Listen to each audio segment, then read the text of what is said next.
Hello guys, welcome back to my channel. In this video, we will discuss why an armed conflict between India and Pakistan could actually be detrimental to India and not Pakistan in the long run. So let's get started. Now before we begin this discussion, I would like to tell you that as an Indian, I fully support India's right to retaliate against Pakistan in the wake of Pulwama terrorist attacks to protect its territorial integrity. However, there are certain points that we must keep in mind before making such a decision. So, first of all, if you look at Pakistan's economy, it is already struggling to survive. It is crumbling. Pakistan, thanks to CPEC, that is the China-Pakistan Economic Corridor, is highly indebted to China. Pakistan has to pay somewhere between 12 to 14 billion US dollars to China as interest payments. However, given the poor state of Pakistan's economy, the government of Pakistan is finding it difficult to arrange for funds to pay such a huge amount. Even though Pakistan's Prime Minister Imran Khan has already visited Saudi Arabia and China, there has been limited progress towards this. In fact, if you look at some of the media reports, it is being predicted that Pakistan may actually have to eventually go to World Bank or IMF in order to secure funds to pay off its debts. The US has already said that it will not allow World Bank or IMF to give loans to Pakistan to repay the debts to China.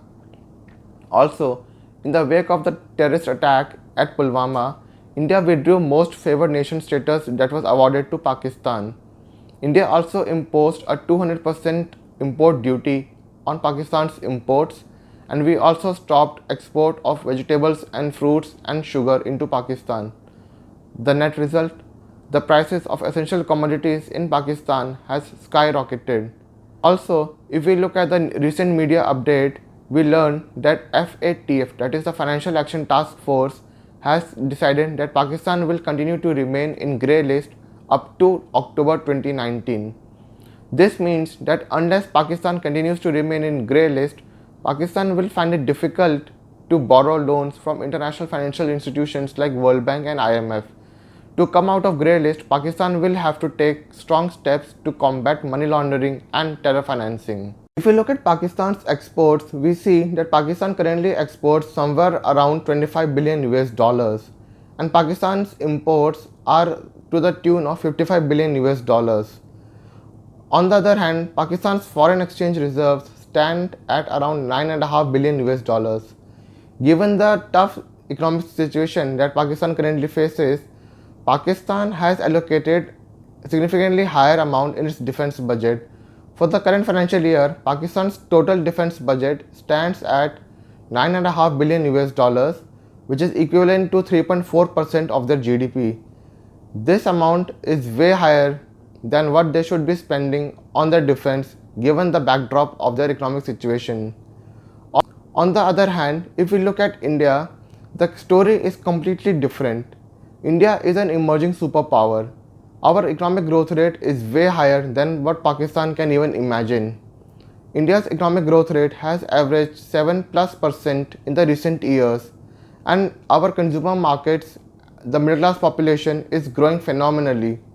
It is estimated that by 2030, India could become a $5 trillion economy, and in the decades ahead, we could even become a $10 trillion economy. Now, if we look at the defense budgets and the economy of both India and Pakistan, India can definitely afford to start a war with Pakistan and can continue it for at least 10 to 15 days without losing much of its resources.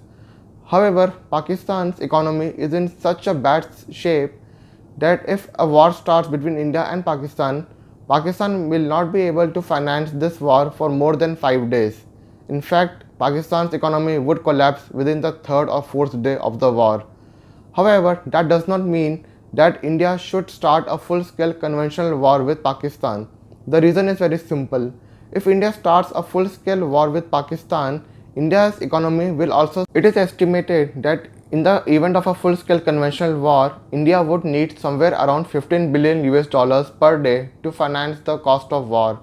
Even though India can finance this much cost, however, this will also mean that the funds allocated towards development projects in the infrastructure, education, health would eventually be diverted to finance the war. This would also mean that much of India's development projects would be delayed by a couple of years, and this delay will impact India's growth momentum in the long run.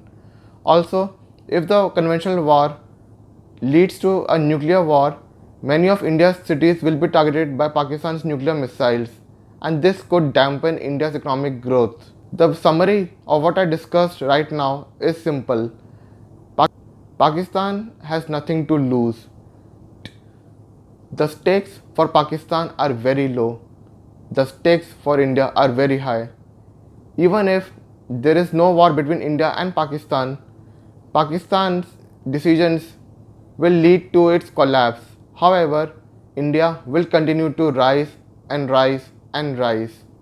Therefore, a full-scale conventional war could dampen India's growth in the long run. However, I repeat, it does not mean that India must not retaliate against Pakistan. There can be other options to retaliate against Pakistan without hurting India's economic interests. That's for the video today. That's all from my side. If you like this video, please press the like button.